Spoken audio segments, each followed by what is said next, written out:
cœur amer. Nous allons lire dans le Nouveau Testament, dans l'Épître aux Hébreux, au chapitre 12, le verset 15. Veillez à ce que personne ne se prive de la grâce de Dieu, à ce qu'aucune racine d'amertume poussant des rejetons ne produise du trouble et que plusieurs n'en soient infectés. Ceux qui déclinent sur le plan spirituel se laissent souvent gagner par la déception et un cœur blessé est un terrain propice au développement des rejetons d'amertume. Seul Dieu peut délivrer le cœur amer. Il désire que l'amertume disparaisse du milieu de son peuple, car elle coupe l'enfant de Dieu de la vie dans la grâce. La vie réserve à chacun son lot d'épreuves. La vie d'Église n'est pas toujours non plus une partie de plaisir. Il y a des difficultés, des problèmes, parfois des conflits, des injustices et des déceptions. Et il arrive que les enfants de Dieu en veulent à la terre entière et même au ciel.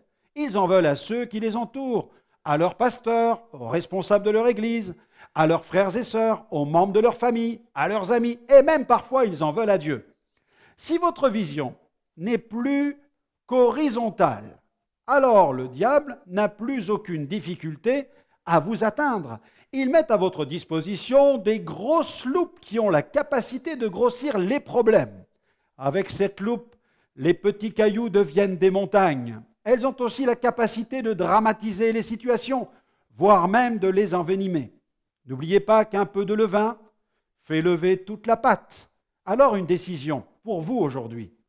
Vous vous trouvez dans ce cas? Optez pour la posologie divine. Il est urgent de plonger votre cœur dans la parole de Dieu. Quittez le cercle vicieux de ce genre d'attitude en replaçant votre vie sur la bonne trajectoire. La trajectoire verticale.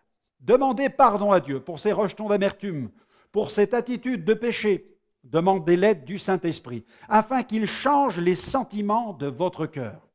Priez pour ceux qui vous ont offensés, que le ou les offenseurs soient chrétiens ou non. Et puis relisez ce passage que je vous recommande, Matthieu chapitre 5, verset 44. Que Dieu vous bénisse.